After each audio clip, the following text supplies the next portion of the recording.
also have 6 ACC teams in the tournament this year, which is a record for the ACC. So obviously they've been playing a lot of really good competition throughout the season and have done some really good things. At first look on video, it looks like they are a very balanced offensive team with low errors. They also have what I consider one of probably a go-to player, one of their sophomore outside hitters. They're very big and physical. You're looking at 6'2", 6'3" in most of the positions across the net, so they put up a nice physical block and defend well around that. It looks like they're a very aggressive serving team. We definitely know they're going to be very well coached, so a lot to prepare for on Friday.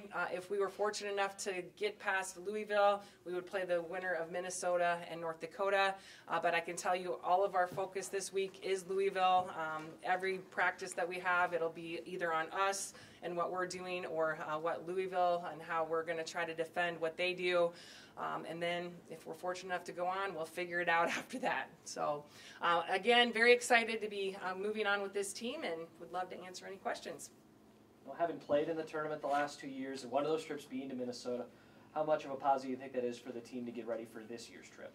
I think the neat thing is we do have some kids that have actually played in Minnesota, but we also have some kids that have not even experienced the NCAA tournament and some other kids that have experienced it but not actually on the court. And it's very different, and it's just like we talk about your first match of your career and being out on the court and not in a practice field anymore. It's very, very different, but I know our kids are extremely excited. I think the people that have played and the kids that have played at Minnesota really love their court, love their atmosphere.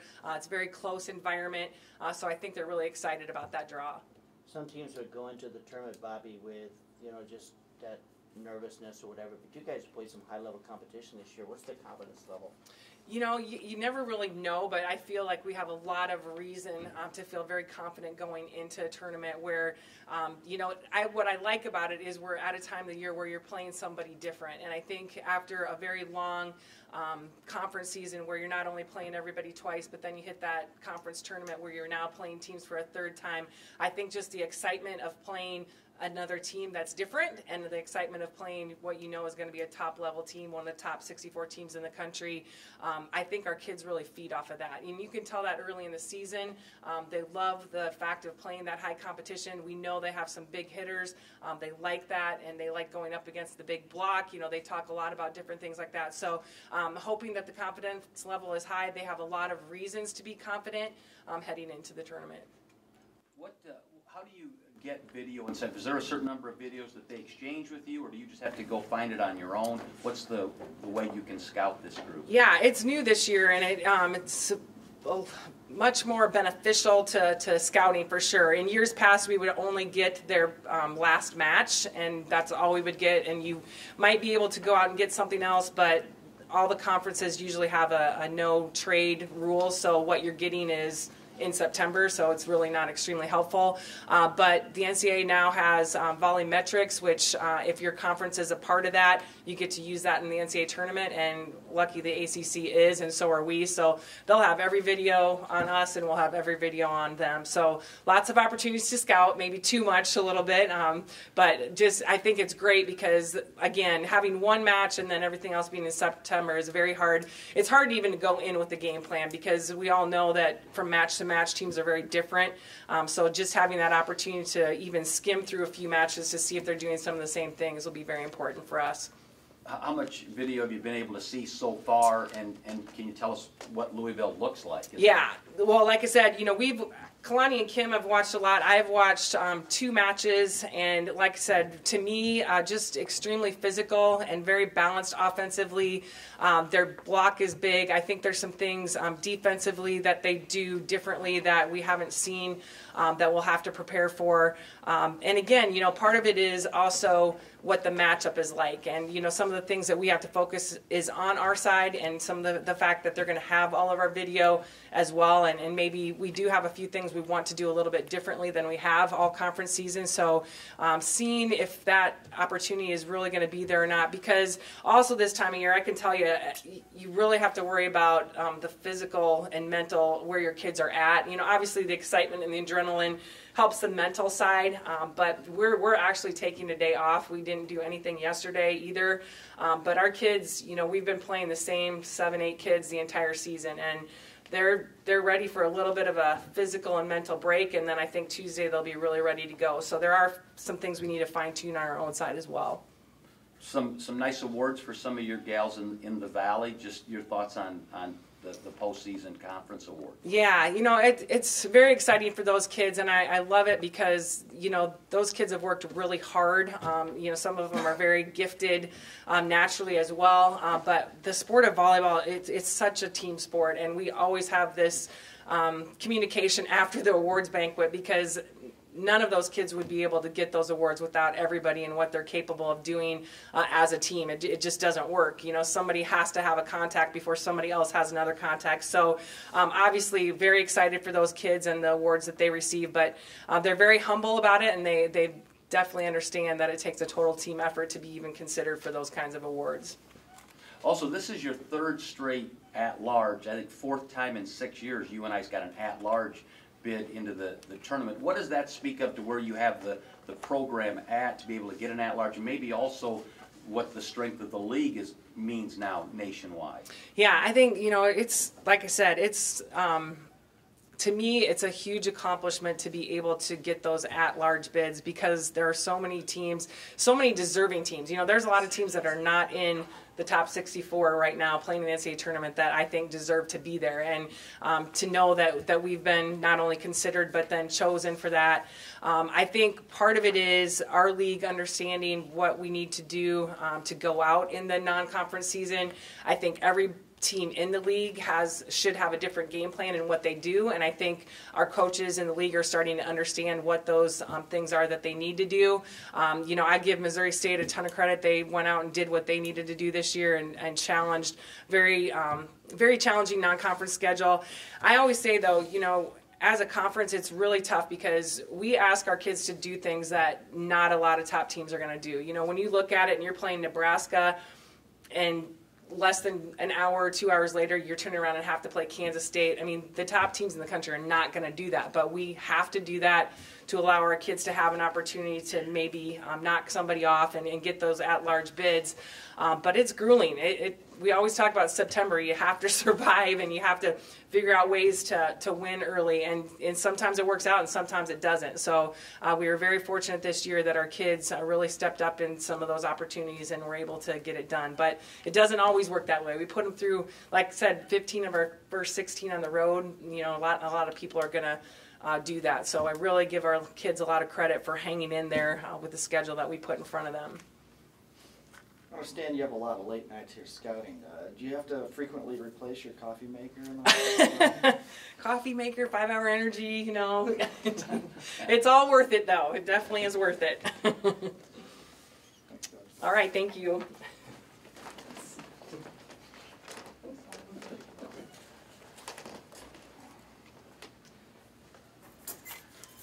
Somebody break the coffee maker?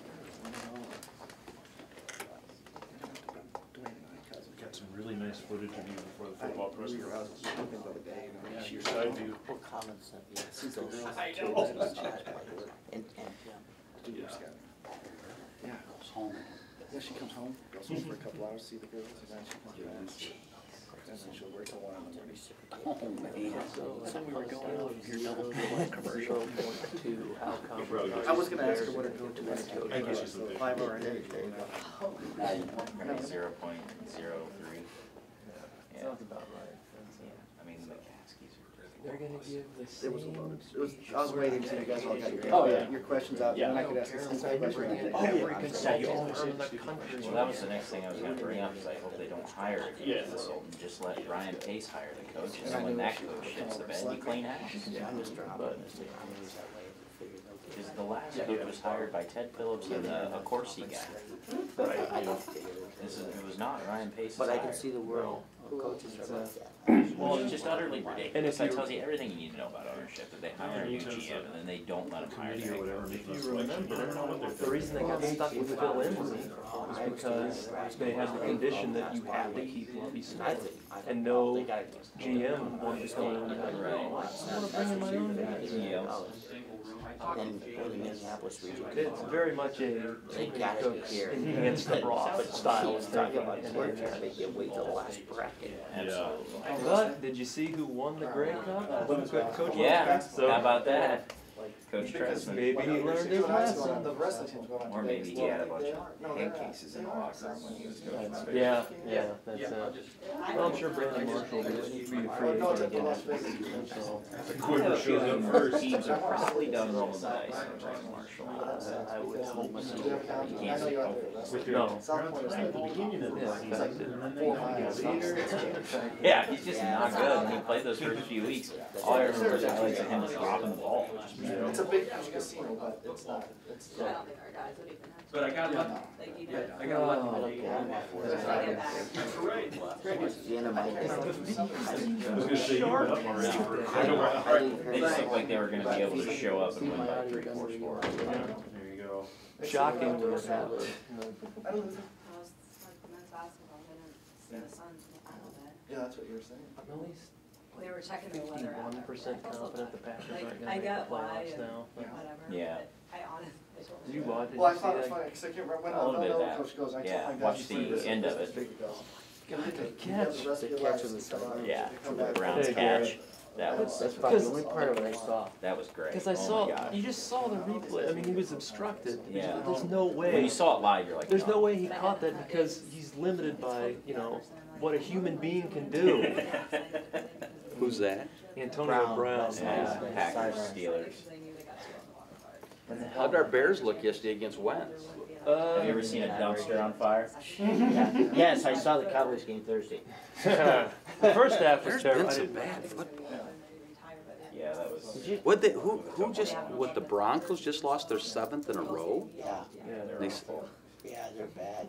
It's Elway's fault, man. Gary, Hey, did you Mark sent me an article about the demise of the NFL, that the NFL is crashing and burning. He goes, Ryma, look at this. He just wants me to stir it up with you. He sent that to me too. Did you get it? Yeah, I haven't read it Yeah, yet. it's, Did you catch any of the highlights of, you were on the air, but we were sitting down and watching the Alabama, Minnesota basketball game Saturday night? yeah, they had 3 players playing in that. But the sad part was they almost won. They Yeah, had they a cut kept to one it decent possession at the close. end. Well, it came back. Yeah. I didn't actually Three. see it, but yeah. They got That's, it that's back one of within those 3 deals, with though. it. I've seen it every once in a while. You'll get where like some teams down to 4 guys, and somehow the other team just they can't take Yeah. advantage of it, and the other 4, starts doing some things. And they're right back in the game. Like, no way.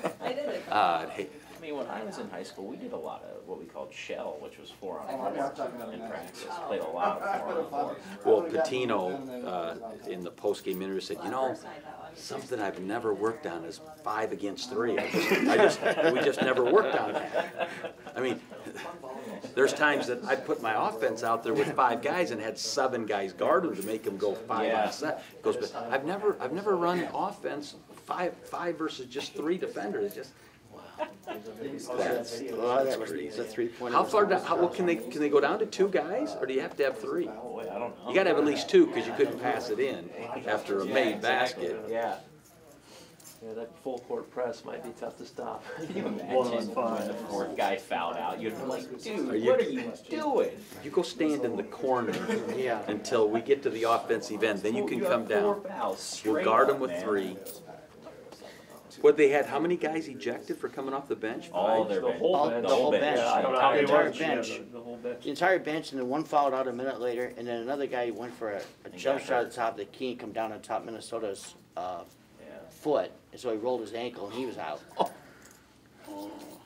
Was that like a Zaza Pachulia style I defensive didn't play on see that? it I didn't see because it. that's something that bothers me a lot when guys do that. I think that's one of the dirtiest plays in But the basketball. scuffle, if you look what started the scuffle into the basket, I mean, on the Bama's guy pulled up to take a shot, but the defender underneath, literally has a guy in a headlock underneath, that's what started the scuffle.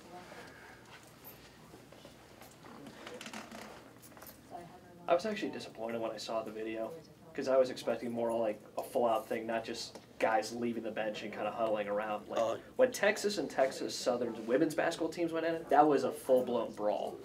That was like a year or 2 ago, And one of the teams had so many people suspended from it, they forfeited their spot in the conference tournament because they didn't think they could compete in it. Oh, wow. I figured once you got on that, it was all inclusive. That's the NBA rule too, isn't it? Can't come off on the Leave floor. bench, yeah, It is, can't be that's what suspended. the guys said that was calling the game at least. Yeah. Oh, boy. Yeah, Alabama had a bad day Saturday, all the way around. Yeah, War Eagle got the best of it. Kick their ass. God, I mean, and- that was actually and- more decisive. And than it the drives me, score. it drives me bonkers that they're all sitting there trying to figure out a way now that Bama can get in the playoffs and stuff. They didn't. Just win like the they did with conference Ohio title. State last year. Yep. One guy sat there on ESPN on Saturday night, and I don't watch that close, but I was flipping the channel, and they're asking like, so who belongs now in the college football That's playoff? why the 4-teamer thing is just ridiculous. He had two SEC teams and couldn't go up Turn with the it. audio back on.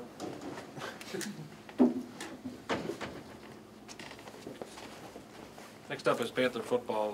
The Panthers picked up their 23rd all-time FCS playoff victory with a 46-7 win over Monmouth. They will head to Brookings on Saturday at 2 p.m. kick against South Dakota State. Next up, head coach Mark Farley. All right, go ahead, guys. Did that game come a little easier than you thought when you look back on it? Oh, no, I wouldn't say it like that. It just, the plan, we executed the plan very well, and it may appear to you that it came off very well. It did, but it was not easy by any means. There was that was a very good plan of how they were trying to create things on offense and defense. I just felt that we had a good plan. Our players really did an awesome job of executing that plan. And then when we got the lead the way we did, you know, things started to unfold as any game would. You start to get a little bit more control and that type of thing. But early on, they were doing some good things, and we actually did make some adjustments very early on in the game that we saw may have created some problems. So I just thought it was a great job by our players. How different is South Dakota State now than they were when you played them in the third conference game of the year at their place? I don't know if they're any different. I mean, they haven't lost since we played them, so you know they've really been playing great football. Their execution is very good right now too on all phases of the game. And as always, you know, they got some tremendous players. You keep seeing the same guys show up all the time. You know, the quarterback, their tight end, their receiver, you know, their linebacker. It's the same players that are being very effective out there making plays that they've had all season long and we're preseason. So I don't know that they're any different. I just know that their execution is very good right now. Coach, I think I'd asked you like 3 or 4 weeks ago about if you thought going into a game, you could basically, from an offensive standpoint, take what the defense was going to give you. If they were going to give you the pass, you could take the pass, the run, and vice versa. Do you feel like the offense is at that point, or does it all kind of start with that run game still? Always starts with the run game. It's the same. I don't think I've ever said anything different over all the years. Once you establish the run, then you have the ability to start to do a lot of things. But without the establishment of a run game, it's hard to create a run game off your pass game. I think that once you start defending the run, this comes from a defensive coach. It's once you can get them to commit to the run, then things start to open up along the way that you can start to find some cracks in an armor.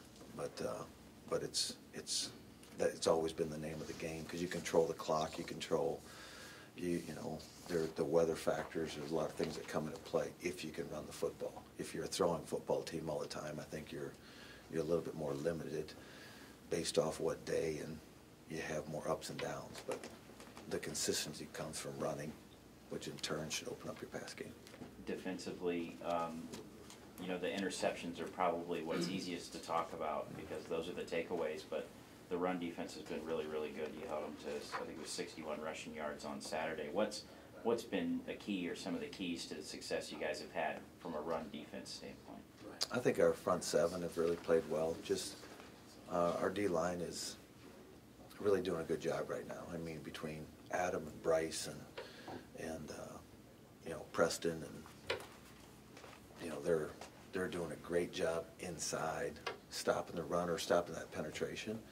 And then we're getting our fits right, and that's kind of comes from the secondary and from the linebackers to make sure we're where we need to be. So they've been prepared, but at the same time, I think that front four, especially our front four, have really done a nice job of doing the things they need to do to allow your second level players an opportunity to make plays. And we've been a better tackling football team. We weren't very good against Indiana State tackling, but for the most part, we've been a sound tackling football team.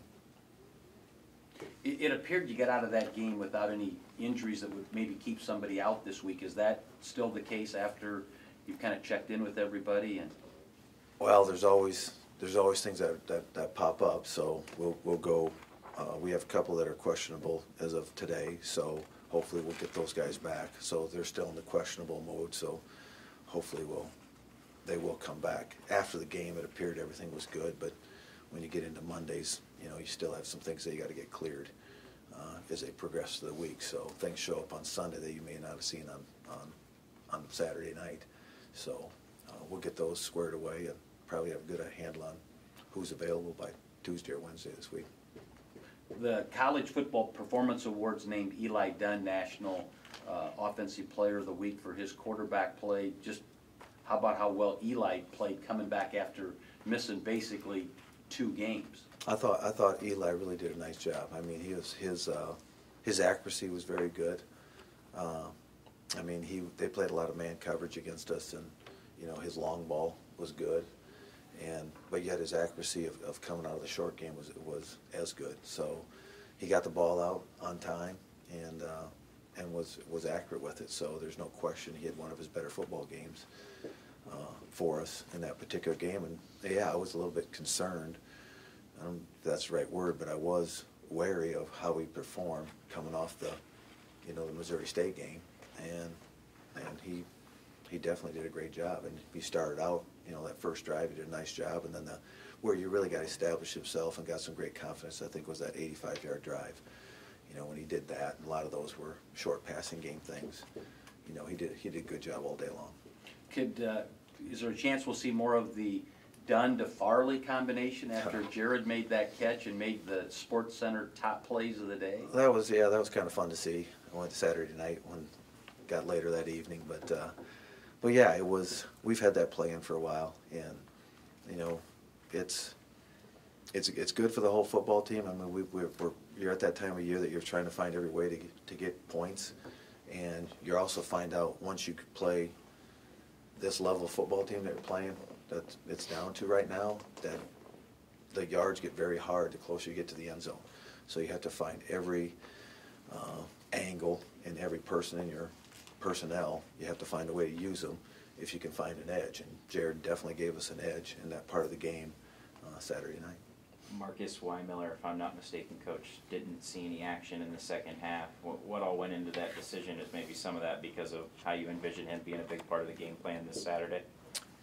Yes, and he was sick Saturday, very sick, and so he played through it, and so it was good that we could take him out at half.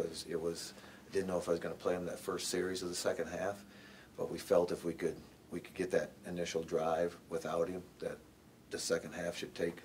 We were in good shape, and we did drive that first one and got the 3 points. So when we scored on the first drive without him, that was kind of the end of his day. But it was good to get him out because he wasn't, he played through just being sick that whole first half, dehydrated and those types of things. So it was good to get him off the field. I know we talked about this a couple of years ago in the playoffs. You rarely see the same team twice in football during the regular season. That did happen a couple of years ago with North Dakota State, regular season and then playoffs.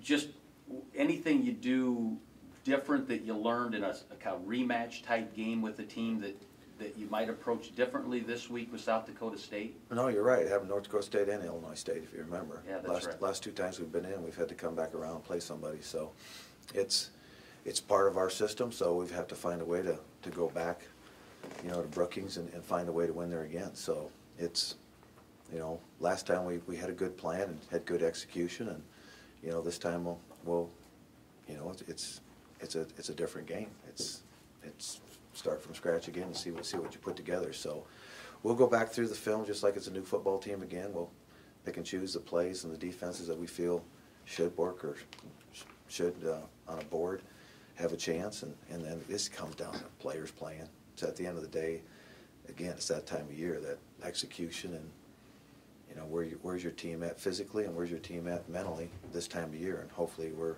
still making progress right now.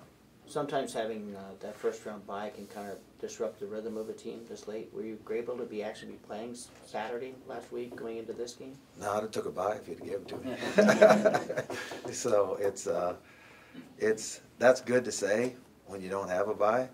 It's a lot easier to say when you can get your team healthy, and then you can spend a couple weeks getting ready for a team, because especially early in these brackets you can have a pretty good idea projecting what possibly could happen. It doesn't always happen that way, so it gives you a chance to really get ready for the whole run, so you can do some things, put some things in, get some guys healthy, but also put some things in and clean up some of your work. We continue to play, so we're in rhythm right now, but at the same time, you know, you just got to get your guys back fresh again and get them ready for another Saturday. How important has Malcolm Washington been to your defense this year? As a guy that hasn't been talked about a lot this year, maybe that's a good thing, you know, when your cornerback isn't being talked about a lot, but can you talk about how valuable he has been? Well, Malcolm's been really valuable. I mean, as you said, when you're not talking about him, that's a good thing, because, you know, you look out there and when they're not behind that side of the field, meaning getting behind you or making big plays.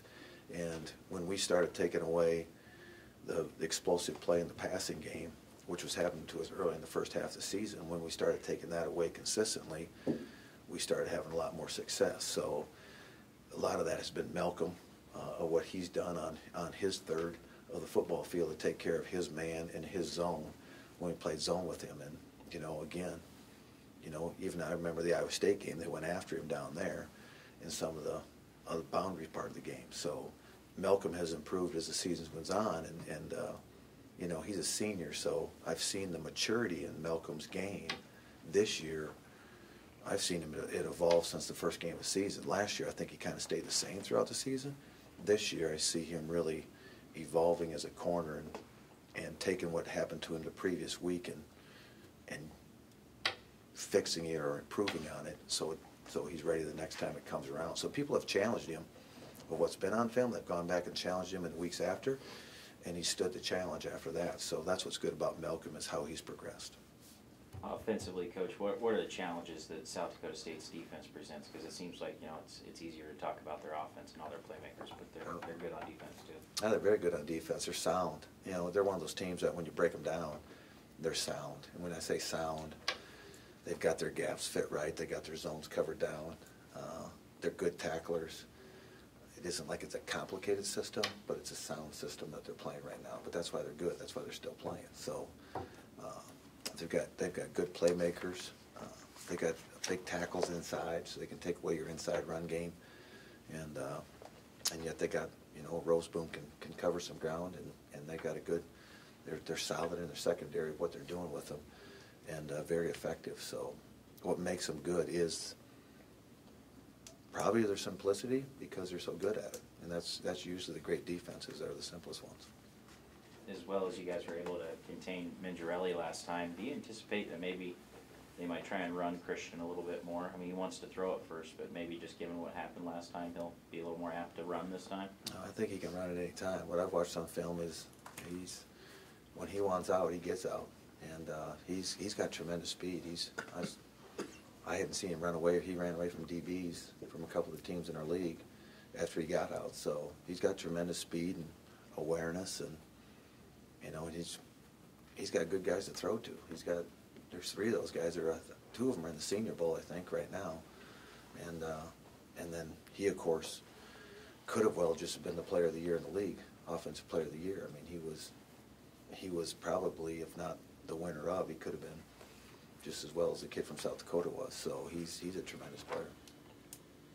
It's an outdoor game. Do you practice outdoors some this week, or do you stay inside the dome on the turf, because you'll be playing on turf? I'd like to practice outside, and I got to see what our fields look like right now. But Our problem with practicing outside is daylight savings time. It's not the weather, it's not so much the field, it's daylight savings time because it's dark at 5, and we can't start that soon. So that's our problems of going outside. Do you send somebody to go buy some cold weather gear just in case it's not a nice day on Saturday? Or These guys are from Iowa. It isn't like we're going. We're about as far north as you go anyway. So, but I don't see. It is what it is. It's they're playing on the same field we're playing on. They're playing in the same weather, and it isn't that big a difference from there to here. So it's just that we've got to, it's their home field, and we're going on the road. That's about the only difference. I know motivation it doesn't take a lot to be motivated winning the playoffs. You got to win to go on. But do you have a sense that maybe they really enjoying they're going to get another shot to play you guys? I've read a lot about the rematch, as they're calling it. So, yeah, that's theirs to prepare for. It's our job to get our guys ready now. So we're just going to go to work this afternoon. We know the importance of Monday afternoon, and I expect our players will come prepared, and we got to put in another great week. It's a week-to-week deal, and we've gotten better week to week. So if we can gain that from our players again and instill it in them, we need improvement this week because they've had 2 weeks worth of work for us. So we need to improve a lot probably. I'm a real tough question here. Do you have any other surprises? Because I don't think I knew who number 8 was when you played him the last time. Do you have any other trick guys you got to throw out there? Who did I throw out there last time? Weinmiller. Oh, was it Weinmiller? Yeah. Weinmiller's got a little brother. No, it is what it is, man. I said before, man. We are who we are. And I like our football team right now. Guys have risen up and really did a good job, man. I was really pleased with how our offense was prepared, and the players made the plays, at their time they were supposed to make plays, and hopefully we can do that. And we're getting a little healthier at some of those positions too. Elias is coming back, and Sweeney got in a little bit. So all those things help because they got stronger by playing and more confident in their injury that they're back. So now I don't know if it'll be a new number, but hopefully we'll be a little bit healthier and a little bit faster. How different does that make this rematch game, though? Because they hadn't seen the Wildcat with Weinmiller. They hadn't even seen Weinmiller, and the offense has really taken off since then. Since they've already seen that, how does it make this second time around a little different for you offensively?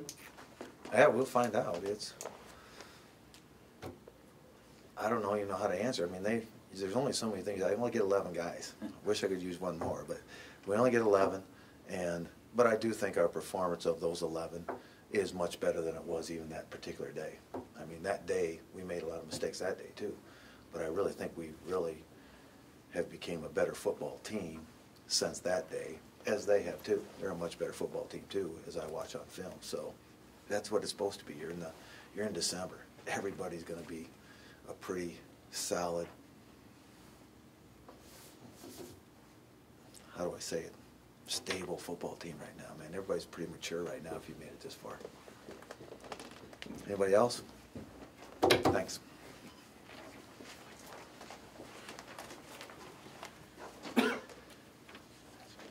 Thank you, Mark. Next up, UNI swimming and diving head coach Nick Lakin.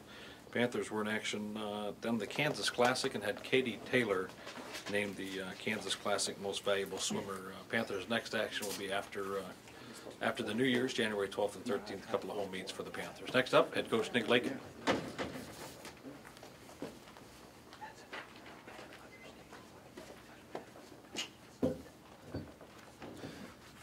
All right, so we, about a week and a half ago, we had the Kansas Classic. It was our first chance to get out on the road for a while. We had a 4-day trip there, and it's kind of the only meet on our schedule that looks like our conference meet, where it's 3 full days of prelim final. We had some people come back up from some off-season injuries. They've been working really hard to get back. 3 of our distance swimmers that had pretty severe leg injuries at the end of last season or over the summer that we've been working to get back, and we saw some really good signs from them. Obviously, Katie Taylor had a really good weekend, won 3 events and second in another one, and had 2 conference records in the 4 IM and the 200 backstroke, and also set our team record in the 400 medley relay.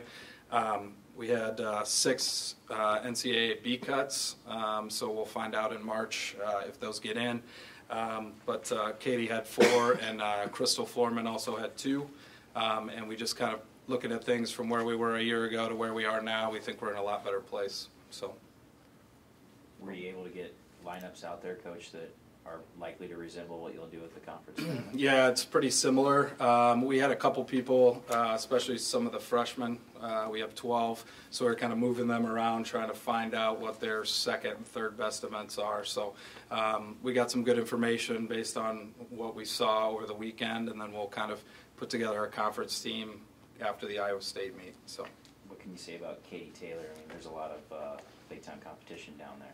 Yeah, she really enjoys that, and our whole team does as a whole. It's just a really good checkpoint of where we're at, and racing people that are better than you kind of identify some things that you can work on. So she made some pretty drastic adjustments from even prelims, where we changed the pacing of what she was trying to do, and saw some big improvements at night. So she's just really diligent and trying to get better. So. Now, what's the training schedule look like when you have the holidays coming up and just so much time before you face outside competition? Yeah, so the girls got a little bit of time at home this last week. They got to go home Wednesday to Sunday, so now we'll kind of ramp things back up leading into Christmas, and then they'll be pretty tough when we get back. So they get a little time at Christmas, but other than that, we're back to full schedule as of this afternoon.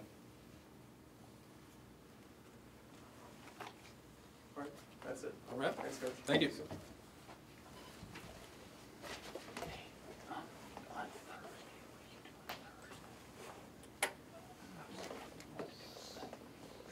think I can. I don't have a football game, so yeah. At the whole, yeah, I can make it. About 4:30. 4:30. We'll go 4:30 to 5. Okay. Yeah, I'll text you today. I'll go back and look at my schedule. But I don't think I have it. Get your thoughts. I will. Oh, no, perfect, because I got CF wrestling that night, so I'm already going to be over that way, so I don't want to 4:30, 4:35. Yeah.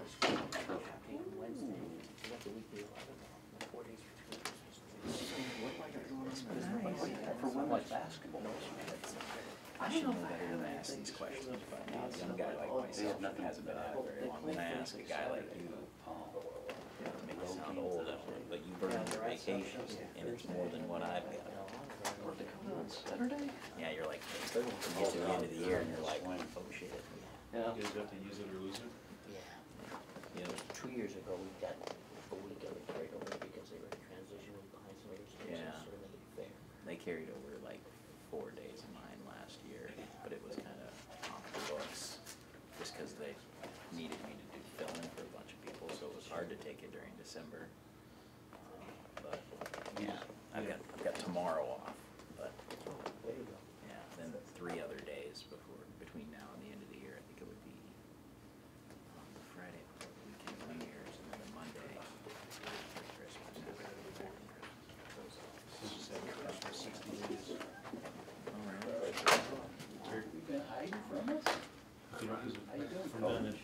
We're back here. UNI men's basketball head coach Ben Jacobson. Panthers took second place at the Battle for Atlantis in the Bahamas. UNI picked up wins over SMU and North Carolina State before falling in the final to number 5 Villanova. Panthers will be back in action here on Wednesday night in the McLeod Center, University of Nevada, Las Vegas, UNLV, 7 p.m. in the McLeod Center. Next up, head coach Ben Jacobson. Thanks, Colin. A couple things before we get to our team. One, congratulations to Mark and Bobby and their teams on the weekend. We got back, we were flying back on Saturday, and got to Atlanta pretty early, around 10:30. So, kind of traveling the rest of the day, but able to see what they were doing over the weekend or on Saturday for football, and obviously the selection show last night, having a chance to watch that with, or not with, but for Bobby and her team. So congratulations to those guys as they continue on. Wish them luck this week. The game on Wednesday, you've still got time today to get a $5 ticket. Maybe everybody's aware of that, has been promoting that, I hope. There's some other specials on there as well. There's, I think, 4 different tickets you can get with Cyber Monday. But if you would, for the rest of the day, if you'd get that out there and encourage people to jump online, Colin maybe can get you that address if he hasn't already, that website for people to be able to do that. But you can get a $5 ticket to see our game on Wednesday night. That's one of the 4 ticket specials, and it's they have got a really good basketball team. So the opportunity for people to get in here on Wednesday for $5 and see what I think is going to be a great game is something I hope people will take advantage of. Yeah, as far as our team, maybe I'd just open it up for questions. I know you've been here all day already. We can get right to your questions. What a great run at the Bahamas. Just kind of your overall thought on what your team did in those 3 games. Yeah, I think I would start with our defense. I thought we defended well at home. We did. When we opened the year at North Carolina, we made a lot of mistakes at the defensive end. Didn't get back in transition. A lot of too many easy baskets against North Carolina. Got home and we defended better. But the 3 games we just played were as well as we've defended all year. As we talk about all the time, that's where it has to start for us. At some point, you've got to get that established with your team. I felt like the guys were able to do that this past week. That our defense was good enough for us to be able to stay in the game when our offense slowed down a little bit. And we had periods in all 3 games where we weren't as sharp offensively as we needed to be. But defensively, we played every possession. Now, we still made some mistakes, but we really competed every possession defensively, and that allowed us to be in all 3 of those games against good teams. Rebounding was good, with the exception of the North Carolina State game. They had a big kid come off the bench and I think he got, I don't know if he got 10 offensive rebounds by himself or whatever the number was. It was a lot. Outside of that, outside of the North Carolina State game, we rebounded the ball well again, like we did at home. So those are the 2 areas basketball-wise. Then I would just tell you, I thought our mentality was good. Juwan is much more aggressive, much more confident. You can see that the way he's playing. Ty plays with a kind of a confident, quiet confidence about him, where he goes about his business. And Bennett had probably his best game for sure this year, and I think one of the best games of his career against Villanova. We needed to get him some more touches in the second half, early in that second half. I think if I had done a better job of getting it organized to get him the ball early in the second half, that game would have stayed within a couple possessions, and then we maybe would have had a real chance. I think Clint's playing at a really high level. He's going to start scoring some points here. He hasn't scored as much as he's capable of, but he's playing at a really high level. Spencer, came in and played well for us at the offensive end. So there was a lot to like out of it. And, like you've heard me say before, now we got to get today and tomorrow are really big days for us. We haven't practiced for a week, with playing 3 games and being on the road. So our practices today and tomorrow are really important days for us, so that we can get better. One of the things, we've got to get another 1 or 2 guys into the rotation. Obviously, Wyatt is one of those guys, still hurt, and he won't be back in full practice today. He'll come back when he comes back, and he'll be one of the rotation guys. But we've also got to get 1 or 2 of the other guys that, having just played 7, the next 4 or 5 guys on our roster, we need to get 1 or 2 of those guys onto the game floor and into the rotation. That'll be important as well. But I'm looking forward to practice today because we can play better. We were tough. We played hard. Still made a lot of mistakes, but we can get through some of those things. But we can play a lot better, and that's how I'm looking forward to practice today and tomorrow. There's just also, I'm just kind of looking at, what they do, and it almost seems like kind of like the ultimate contrast of styles. So just how important is it going to be to, control the pace and to play at your rate against a team as explosive offensively as UNLV is? Yeah, they look, watching them on film, they look a lot like the 3 teams we just played. Parts of those 3 teams we just played. Not exactly like any of the 3 of them, but SMU, North Carolina State, and Villanova are 3 very good teams, and UNLV looks just like them in a lot of ways. So it's another high-level team, and that's one of the things that they do well. Is they get the basketball up the floor, and they either get it to the rim or they throw it inside. They've got a tremendous player inside that they can throw the ball to. Their guard play has been really good in both areas in terms of scoring the ball and in terms of their assist-to-turnover ratio, creating stuff for their teammates. Their starter at the power forward position is really active, a really high-level player, very good in transition. So they do. Yeah, we're going to have to get back, and we had to do that this past week. You know, there's a couple things that we got to work on here the next 2 days because we're going to have to do it better on Wednesday.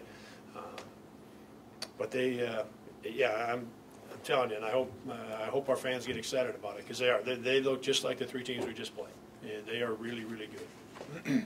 You had some of those offensive scoring droughts over the weekend, Coach. Given you're playing really good teams, how much of maybe kind of getting past that is going to be fixed by Wyatt and getting that rotation expanded a little bit? How much of it can you maybe address this week in practice now that you have that opportunity?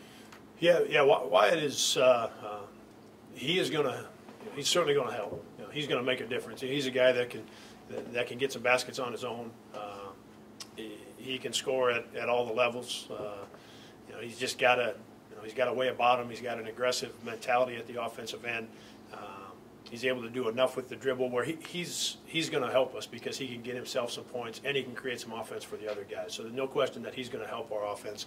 And then I think it seems to happen, you know, if not every year, most years, where our offense just needs a while to get caught up because we spend so much time working on our defensive stuff. You know, and it's in some ways it's almost unfair to our guys that they have to play both ends. You know, because we spend so much more of our time defending and rebounding that it takes us a little while to get everything in offensively. It takes us a little while for the guys to get completely comfortable with what we want to get done on offense. And but you know, I give the guys credit for finding enough offense last week.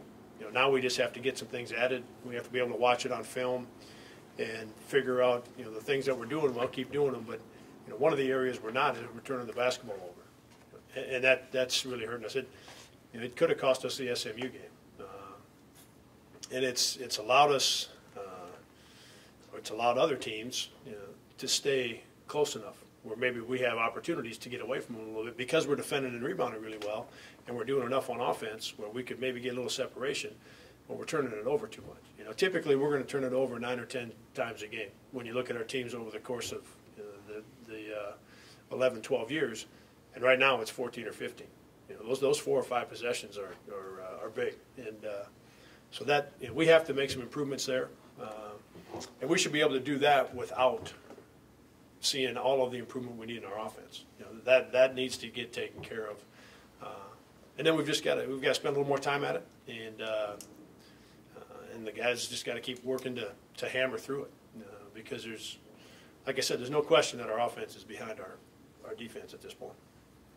Coach, when you go back a little bit, I know maybe this got lost a little bit with what you guys did in the second round, but you know, when you played UNLV in the NCAA tournament a couple of years ago, just getting through after all those close calls, can you talk a little about just how beneficial that was for you and just the program in general, just how much it shaped where you are today? Yeah, I mean you know, the shot that Ali made in the UNLV game was probably more important than the one he made against Kansas. Because if that one doesn't go in, who knows how that turns out. You know, you may or may not get the chance to play Kansas. So the way that one ended, and the plays our guys made at the end, the shot that Ali made toward the end of that game, and it was a really hard game from the standpoint of the way in which they played. They switched almost everything. So we couldn't really run what we wanted to run. So the guys had to make some adjustments, and the guys had to make some plays on their own, and they were able to do that. So yeah, I mean, that obviously was one of the bigger games in the history of our program, with it being in the NCAA tournament, and also, like I said, it got us into that round of 32 game against Kansas, and we know what that has done for our program. Has Tywan Pickford's production, being a true freshman, mainly the rebounding that he's done so far, has that surprised you guys at all, the numbers he's put up in these first 7 games? Yeah, a little bit, just because they're of where they're at.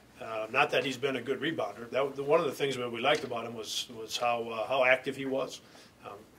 Really liked his footwork and his balance and his ability to go and get the basketball. But the numbers are higher than what we would have anticipated. And then offensively, man, he's just got a good feel for how to play. You know, and he's up until the Villanova game, he shot the ball well. He was shooting it close to 40% before the 1 for 9 against Villanova. So through 6 games, he had shot the ball well from the 3-point line. He'd scored it a little bit around the basket, and he's made some really good passes. Very simple passes, but some really good passes, dropping it off to some guys inside for easy baskets. And he's got a well-rounded game. And like I said when I started, just a quiet confidence. You know, he's not an outwardly emotional, wear all of it on his sleeve kind of guy, but he's competitive. And I think you see that most. He doesn't take plays off when it comes to rebounding. You know, he goes every time at both ends of the floor, and that I think tells that tells the story. You know, that tells you how competitive a guy is. If he's going every single time and is not taking any plays off, and so he's doing great. And as I've alluded to, it's had an impact on his teammates. You know, obviously it's helping our team.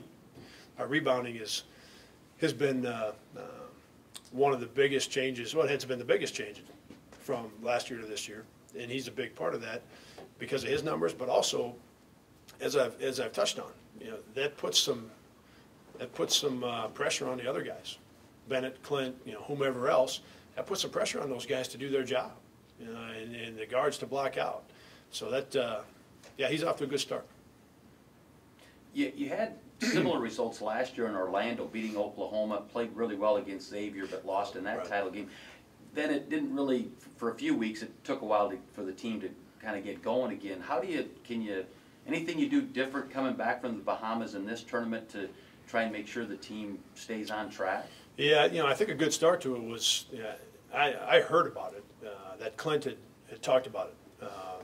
It was not something that I talked about with the team, and heard that after the game he had brought it up and talked and touched on that very thing. So I think that's the best way to help move forward from the tournament we just had, is having guys on your team that went through that last year, having that kind of leadership on your team to understand that, hey, whatever we did when we came back didn't work. We need to make sure we get back to our routine and get back to business, because we had won 3 games before we went down there and played well. Now we got to get back here and get back to work. You know, we got to get back into our routine. We got to get back shooting 400 or 500 shots a day. If it's extra conditioning, extra weight room, whatever guys are doing individually, we got to get right back to it. And then we were in the weight room this morning at 6:15. I think that's the real key. You get the right leadership from the guys on your team, and you get right back to what you were doing before you left. And we're going to do that. And then we're going to push them hard today and push them hard tomorrow. You know, we got to get better. I think that'll be the key for us as we get ready for Wednesday. How important is it going to be playing against a team that scores as much to maybe get your outside shooting numbers like closer to what they were the first couple games as opposed to the struggles you've had the last few games? Yeah, I mean that's if we can get that offense going a little bit, then you know, teams have got to take the basketball out of bounds, not able to get it off the rim and immediately turn it into transition offense. So, and I think Bennett's playing at a high level. Like I said, getting him a couple more touches. Jawan continuing to watch film and see what's happening while he's making some of these plays. He made some great plays at the rim. He made some good plays at the rim, and he made some plays where he needed to do completely different. So he's got to watch a lot of film today and tomorrow to be able to make some improvements by Wednesday. And then, I mean, there's no question, anytime that ball goes in from the three-point line, and as we've talked about, we got a lot of guys that can make them. You know, anytime those go in, it helps your offense. Everybody feels better. But it forces the other team, of course, then to take the ball out of bounds. So the transition doesn't come at you quite as fast. So that'll be a part of it. But I'm more interested in seeing how much we learned, how much better Jawan can play on Wednesday after playing 3 high-level teams. And like I said, playing great for stretches, playing good for stretches, and then having some plays that he needs to make differently. And then seeing if some of these other guys can play at a high level like we did last week. I know this is a team that doesn't get star-struck by the teams they play, but is it kind of crazy to think, if you think about the history of college basketball, in 4 of your first 8 games, you can play North Carolina, Villanova, North Carolina State, and now UNLV. Is that kind of, you think of history of basketball and those great? No. And I say that from the standpoint, I think for me, because I do think about things that way, and I have such an appreciation for the history of basketball. You don't let it interrupt your preparation, of course, or interrupt your focus and what you're doing with your team. But I do. To say I pay attention to it would be the wrong way to say it, but I understand it. And I've got, like I said, I love college basketball. So I know what that means when you go play the defending national champ, and then you play Villanova, who was just the champ 2 years ago, and the history of UNLV. I mean, that stuff means something to me. It doesn't mean anything to me in terms of our preparation, and I don't think our guys, because we're at the point we are with our program, because we've played so many good teams in the last, it's been 14 years now, and we've gone toe-to-toe with them. We've beat some of the best teams. We've been beat by some of the best teams, but we've gone toe-to-toe with so many of these teams now that our guys have an expectation that we're going to get on that floor and we're going to be ready, and we're going to go toe-to-toe with them. And sometimes you beat them, sometimes you don't, but we're going to get on the floor and we're going to compete. Yeah, for me, I love it because I love the game so much, and I understand the history. But for our guys, man, we got to get on the floor and compete, and to be able to do that against the best teams in the country, it's great. And we've got to do our job now. We got a home game Wednesday. We got to do our job against one of those teams. Thanks, Jake. Yeah. Hey, thanks a lot.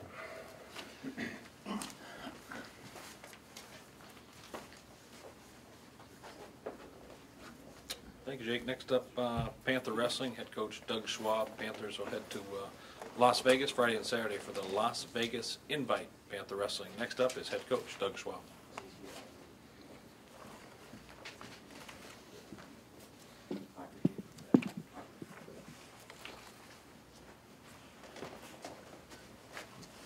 Jake, that tan looks good, man. I can see it. I can see a little bit in your face. We got to get to the Bahamas. Let's see. Recap last week just a little bit. I know we had last week off, but more than anything, want to send some thanks to everyone that came out to that Takedown Cancer Clinic. It is a big deal for us. Brett Robbins does an incredible job getting that thing set up. I want to thank Alex Dolly and Bill Bales for coming out and helping, and I don't know, just a way for us to get back. So any of the kids that came, hopefully they enjoyed that time, and then they enjoyed the meet. You know, it ended up being an exciting meet. Elber's the type of guy that he wants the bat in his hand. You know, I mean, it's whatever you want to say, whatever. I guess I want to use whatever sport you want to use, but he's the type of guy that, hey, you want to put it on my shoulders, I want it on my shoulders. So having Elber go out in that last match and we needing, a bonus point victory to win, didn't have a doubt. And you could see it in his eyes. Even some guys on the team were like, I knew that guy was going to take care of it. I knew he was going to get it done. It was a good thing for our team to get a win, come back from not a great performance, to a little bit better performance, and then we had a really good week of training. Thanksgiving week, we don't have school, so we trained. And then they got home for a couple days, and then we trained again. To really get us prepared for this week, there's going to be 41 Division I teams out at this event, out in Las Vegas. Going to be one of the best tournaments of the year. Just that kind of depth. Scuffle's going to be a very good tournament too. Midland's going to be a very good tournament. But just the amount of depth that we're going to have with 41 Division I teams, it's certainly going to be a mini national tournament. So we'll definitely get to see where our guys are at. And if anybody's conflicted, so we got some Panther fans out there. Hey, do I go to Brookings? Hey, do I go to Minneapolis to watch volleyball? I say come out to Las Vegas, and you can watch it all in Las Vegas. I mean, they got sports books everywhere. So, you come out, you can watch wrestling, go watch volleyball, come back, watch wrestling, go watch football, come back, watch wrestling, and then you can enjoy Las Vegas too. So, just my pitch to get some people out to Las Vegas to wear purple and gold. Other than that, we're ready to wrestle. I don't know what else to say. I don't know where our seeds will be. The seeding meeting is Thursday afternoon. Got a pretty good idea where some guys will be. I think Shorn will be in the top 10 somewhere. 33, no Elber in top 10 somewhere. I mean, something depends on who all shows up too. Some guys are dinged up, so maybe they'll send their whole teams. I'm planning on everybody that's supposed to be there being there. For us, still a couple question marks about who's going to go.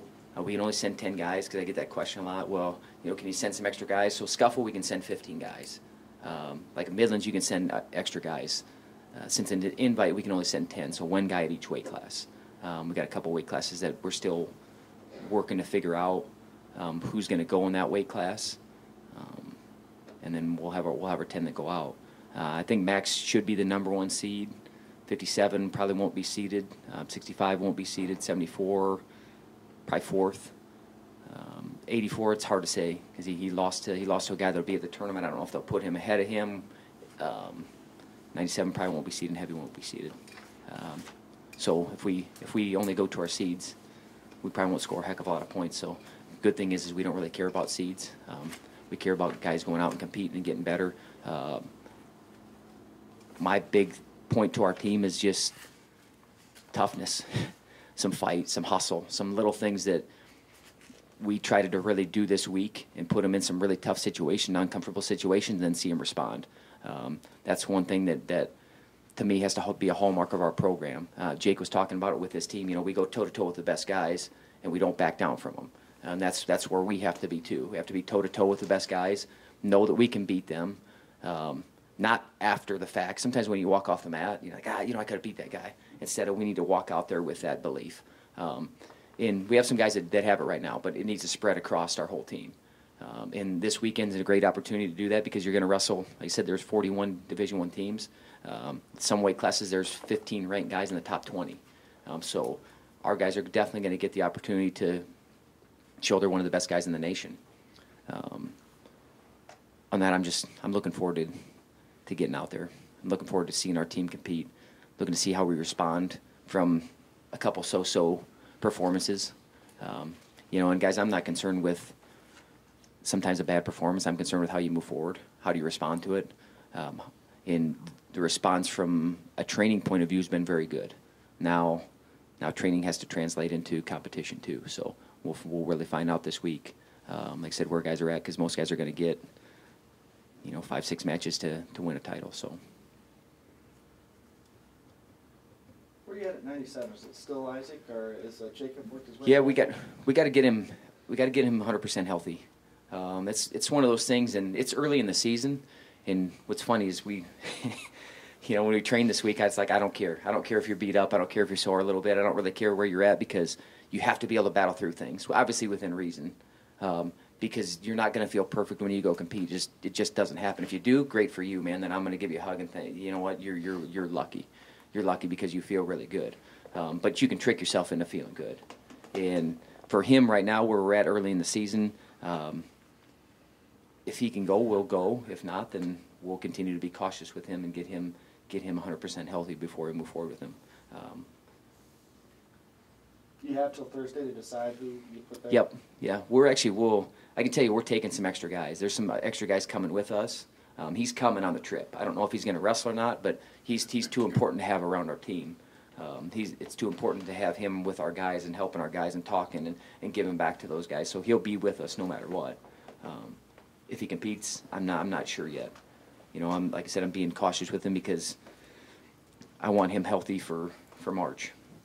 And then that's obviously the most important. It's just finding that right balance, is how much you push a guy. And he's a tough kid, man. He's a guy that he doesn't look for ways out, but sometimes you have to kind of pull the reins in as a coach, and that's where we're at with him right now.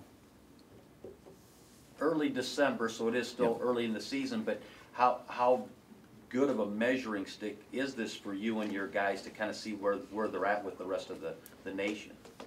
Well, when you're going to the deepest tournament during the season, I don't think you can get a better measuring stick, to be where you're at. When, like I said, there's 41, I counted 41 Division I teams.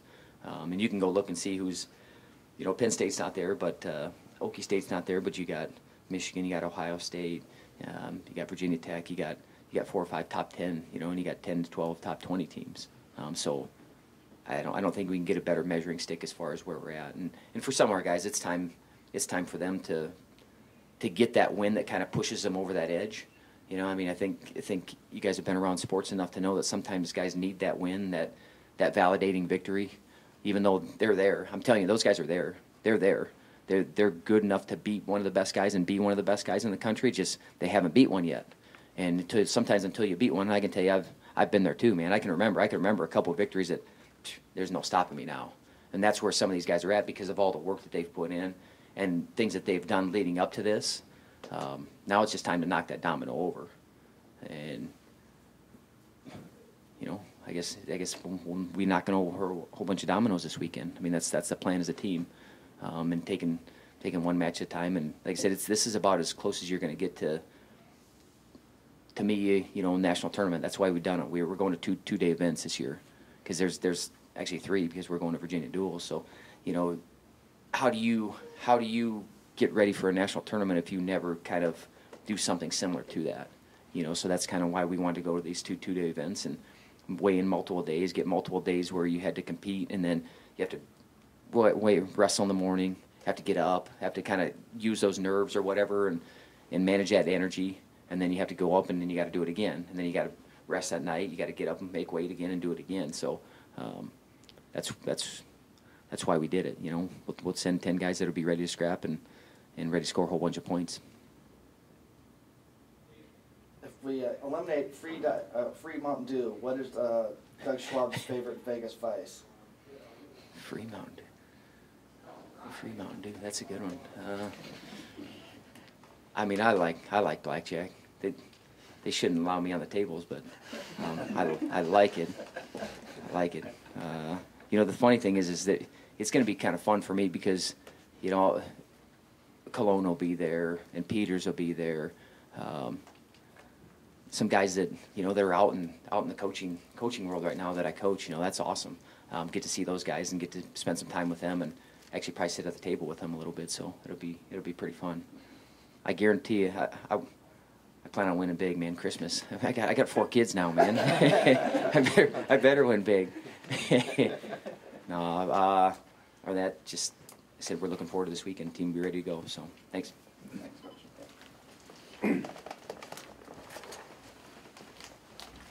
Thank you, Doug. Coach Jake referenced the Cyber Monday deals. If you log on to unipanthers.com/cyber today, 4 phenomenal deals out there. $10 ticket for Xavier that includes popcorn and pop. The $5 game for UNLV on Wednesday, which Coach Jake referenced. Also, there's a $3 wrestling ticket for North Carolina. And a women's basketball has a $1 ticket for their game against Iowa. So 4 great deals on the Cyber Monday. So unipanthers.com/cyber before the end of the day. Get those done. Have a great week, and as always, go Panthers.